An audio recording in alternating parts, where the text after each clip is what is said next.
Hi, bioreaders. I am Nana, and we are going to discuss two-component regulatory system today in bacteria. It is also known as the two-sensor regulatory system. For better understanding, we will explain it in both English and Hindi. At first, we will explain it in English because it will be helpful in your MSc and NET syllabus, and then for better understanding, we will again revise it in Hindi. Let's start. The two component regulatory system is like our nervous system to bacteria, and it is consists of two regulatory system. First is histidine kinase and second is regulatory response. Why it is important? Because bacteria lives in an environment which is fluctuating, and for this changing environment they have to cope up with that changing environment. It may be nutrition, chemical redox, or antibiotic, maybe pH. So maybe there are multiple environmental factors they are changing and they have to cope up to survive in that environment. So with this regulatory system, they control the cellular response. And as we know, these are histidine kinase. So we will refer it as capital HK, and regulatory response or response regulator, that is capital RR. So as they are two components, this is known as two component system or two sensor system of bacteria. And ultimately with this they activate or inactivate the gene. We know the operon system. So with that system they regulate the operator to be in active or in inactive state. Occurrence, and where these two regulatory systems are found. They are found in bacteria, we know, because in heading we describe that in bacteria. So they are found in bacteria, especially in gram negative bacteria and cyanobacteria.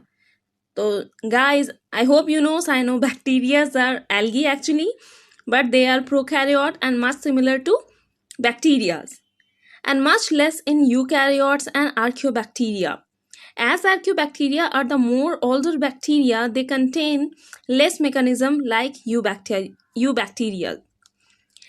And though they are very less in eukaryotes, but they are found in fungi and slime molds. And they are not very common in animals because animals have nervous system. So, to understand the mechanism of their function, we have to understand the structure of histidine kinase. So these are the membrane bound kinase. Membrane bound kinase mean it is the outer membrane and it is the inner membrane, and this is the periplasmic space, and this is the internal environment. So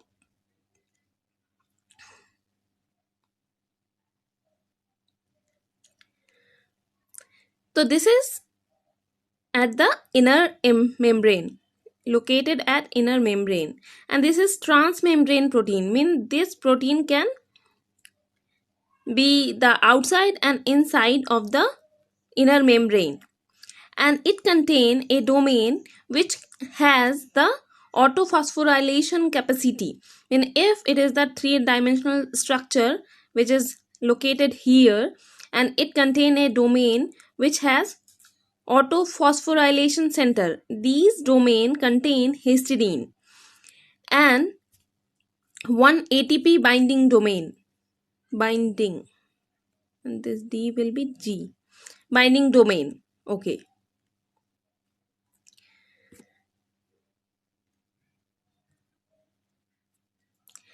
Structure of response regulator. Again, response regulator are the protein, those are not attached to membrane. They are in the intercellular space of the bacterial cell, and they have one receiver domain.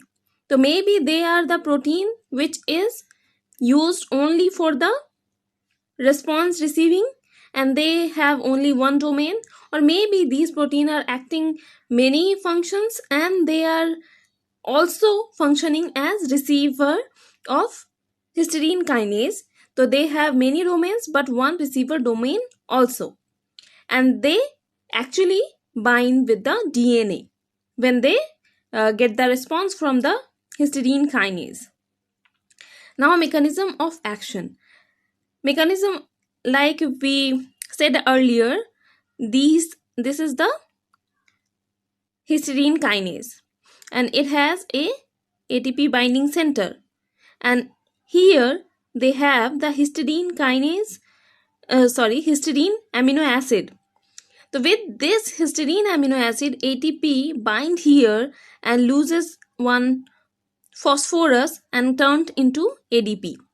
And this free phosphorus bind with the response regulator, and response regulator has here the amino acid aspartate.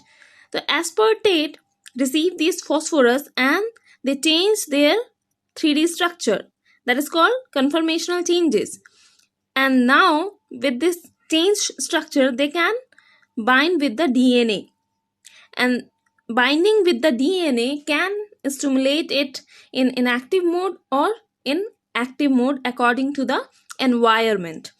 Okay, so the three steps are autophosphorylation of the histidine residue of histidine kinase, then phosphorylation of the aspartate in receiver domain, and then they changes their 3D structure and their activated output domain bind with the DNA, which ultimately affect the cellular response.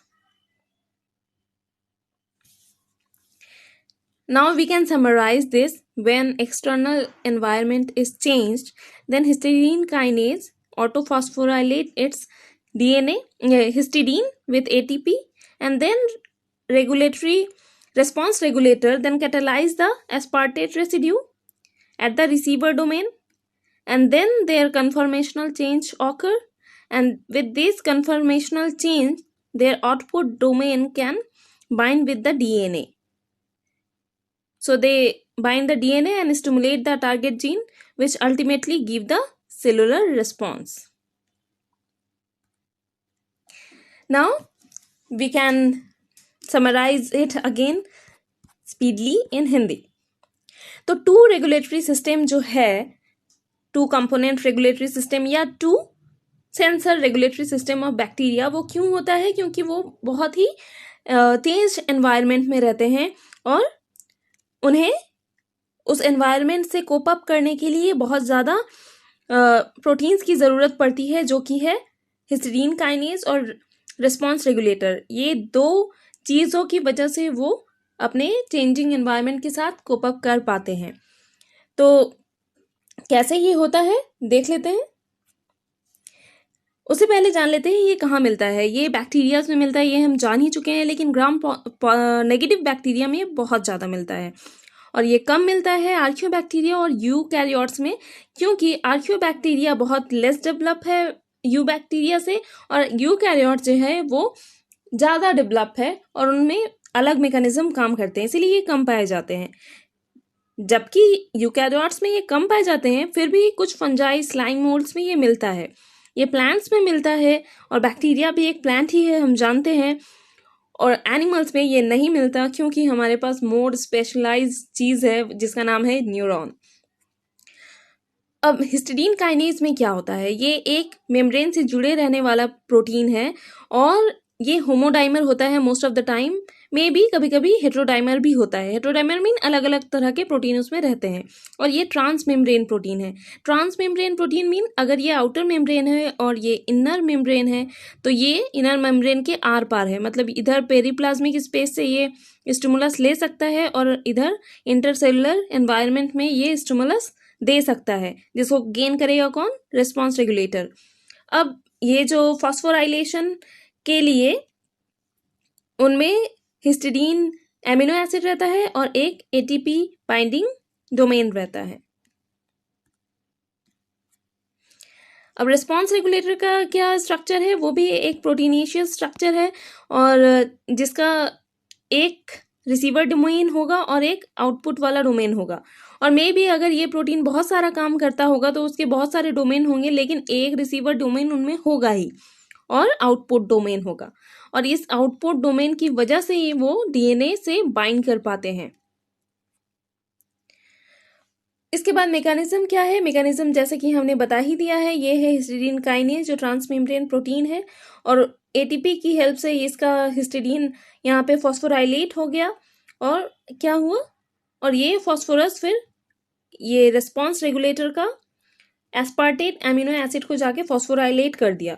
तो उसके बाद ये जो response regulator है उसका structure change हो गया। अब ये चेंज स्ट्रक्चर डीएनए से बाइंड कर सकता है। जब तक इसका एस्पार्टेट फॉस्फोराइलेट नहीं होगा तब तक वो लोग बाइंड नहीं कर पाएंगे। तो बाइंड करने के लिए उसको फॉस्फोराइलेट होना पड़ेगा, और ये जो फॉस्फोराइलेशन कब होगा? जब इफेक्टर मीन हिस्टीडीन काइनेज कुछ रेस्पॉन्स गेन करेगा और उसके बाद वो खुद ऑटोफॉस्फोराइलेशन करेगा अपना हिस्टीडीन का। तो इस तरह से ये काम करता है। तो समरी अगर हम लोग देख ले तो क्या होगा, जब एक्सटर्नल एनवायरनमेंट चेंज होता है तब उसका हिस्टीडीन काइनेज में ऑटोफॉस्फोराइलेशन होता है। किसका? हिस्टीडीन का। अब यहाँ से वो जो फॉस्फोरस है वो आता है रिस्पॉन्स रेगुलेटर में और उस एस्पार्टेट रेसिड्यू को फॉस्फोराइलेट करता है। उसकी वजह से उस प्रोटीन का कन्फर्मेशनल चेंज हो जाता है, और ये जो रिस्पॉन्स रेगुलेटर है उसका आउटपुट जो डोमेन है, जिसको इफेक्टर डोमेन भी कहते हैं, उसको एक्टिवेट कर देता है। अब ये डीएनए से जाके बाइंड करने में सक्षम है। और ये कहाँ बाइंड करते हैं? ये ऑपरेटर में बाइंड करते हैं। अब उसके बाद वो टारगेट जीन में जाके बाइंड करेंगे, तो फिर या तो वो एक्टिव है तो उसको इनएक्टिव कर देंगे, या इनएक्टिव है तो एक्टिव कर देंगे। अल्टीमेटली क्या करेगा? उस सेलुलर रिस्पॉन्स में मदद करेगा, जो कि उसको उस एनवायरनमेंट में हेल्प करने में मदद करेंगे, सर्वाइव करने में। आशा है मेरी ये वीडियो टू रेगुलेटरी सिस्टम समझने में आपको बहुत ज़्यादा हेल्प की है। अगर आपको ये वीडियो बेनिफिशियल लगता है तो लाइक, शेयर एंड सब्सक्राइब कीजिए। आज की ये वीडियो डेडिकेटेड है मेरी एक फ्रेंड मुक्ता सिंघानिया को। Thanks for watching.